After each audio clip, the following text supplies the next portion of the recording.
निम्नलिखित युग्मों के पदों में विभक्त कीजिए। तो इसमें 4 अंक हैं और शब्द सीमा है 75 से 100 के बीच में। तो पहला प्रश्न है क्रिस्टल जालक एवं एकक कोष्टिका के मध्य विभेद करना है। तो यदि हम बात करें क्रिस्टल जालक के बारे में, तो परमाणु या आयन का त्रिविमीय अर्थात 3D में नियमित विन्यास को या व्यवस्था को क्रिस्टल जालक कहते हैं। तो किन्हीं भी परमाणु या आयन का त्रिविमीय में मतलब 3 दिशाओं में 3 अक्षों में नियमित व्यवस्था को या विन्यास को क्रिस्टल जालक कहते हैं और इंग्लिश में क्रिस्टल लैटिस कहते हैं। जबकि क्रिस्टल जालक के छोटी से छोटी इकाई को अर्थात लघुत्तम या सूक्ष्मतम इकाई को एकक कोशिका कहते हैं या इसे एकक कोशिका भी कहते हैं और इंग्लिश में इसको यूनिट सेल कहा जाता है। तो जैसे इस चित्र में देखिए, यहाँ पर क्रिस्टल जालक और एकक कोशिका दोनों को शो किया गया।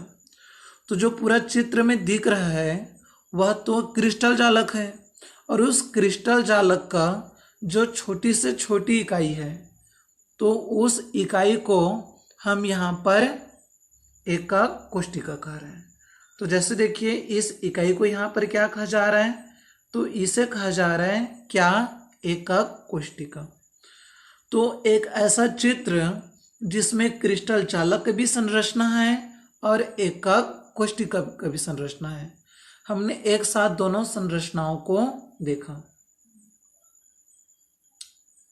अच्छा, एक चीज बहुत इंटरेस्टिंग है जिसको पुस्तक में नहीं लिखा जाता। क्या? क्रिस्टल जालक को ब्रेवे जालक भी कहा जाता है क्योंकि फ्रांसीसी गणितज्ञ का नाम ब्रेवे था, तो उसके नाम पर ब्रेवे लैटिस भी कहा जाता है।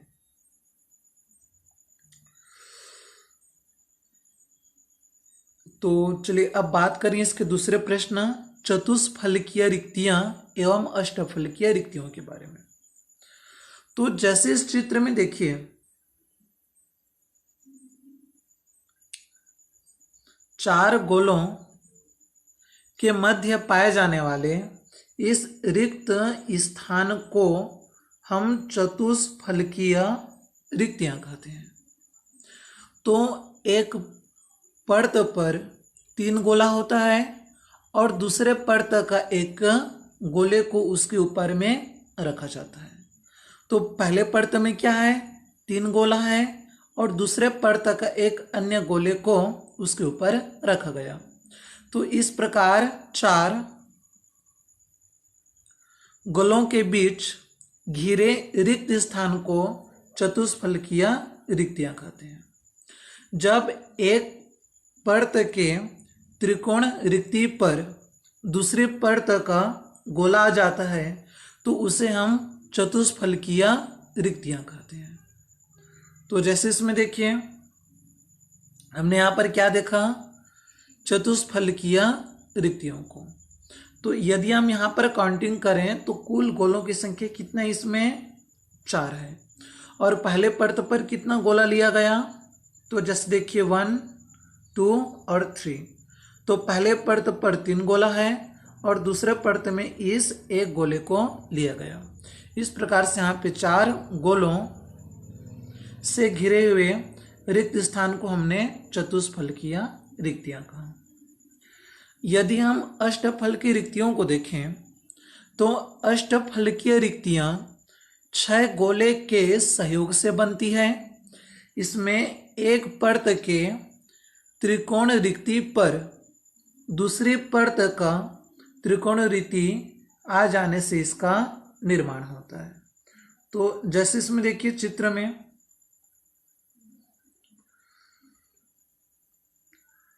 तो चित्र को हमने दो कलर में शो किया।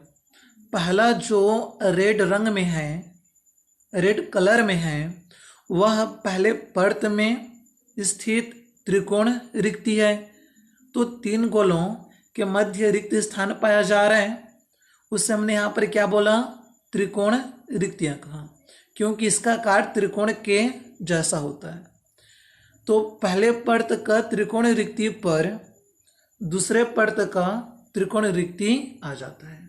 तो जैसे जो रेड में है, मान लेते हैं कि वो पहले परत में है, तो पहले परत का त्रिकोण रिक्ति पर दूसरे परत का त्रिकोण रिक्ति आ गया। तो इनके कारण हमें यहाँ पर अष्टफलकीय रिक्तियाँ प्राप्त होता है। तो यह अष्टफलकीय रिक्तियों का उदाहरण है। और गोलों की संख्या कितना इसमें, तो गोलों की संख्या 6 ली जाती है। अब आते हैं अगले प्रश्न पर। तो जैसे नेक्स्ट में देखिए, तो अगले प्रश्न के बारे में हम बात करें। यदि 22 ग्राम बेंजीन और 122 ग्राम कार्बन टेट्राक्लोराइड, तो कार्बन टेट्राक्लोराइड का सूत्र होता है क्या, CCl4। ये कार्बन टेट्राक्लोराइड का सूत्र होता है। तो बेंजीन एवं कार्बन टेट्राक्लोराइड के द्रव्यमान प्रतिशत की गणना कीजिए। तो एक चीज को ध्यान से समझिएगा, प्रश्न में विलयन में जिसकी मात्रा कम होती है उसे विलेय कहा जाता है, और जिसकी मात्रा अधिक होती है उसे हम विलायक कहते हैं। तो विलायक को A से दर्शाया जाता है, जबकि विलेय को B से दर्शाया जाता है।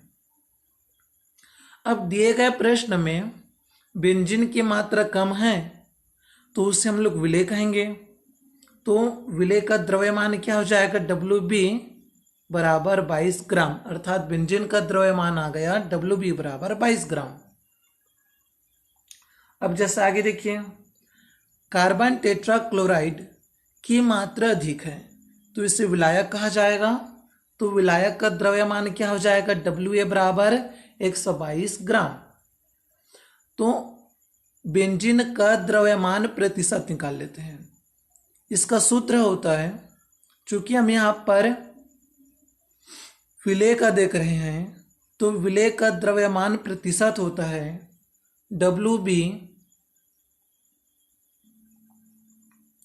बटा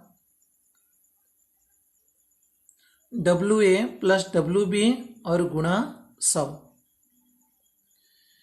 उसी प्रकार से विलायक का क्या होगा, WA बटा WA प्लस WB और गुणा 100।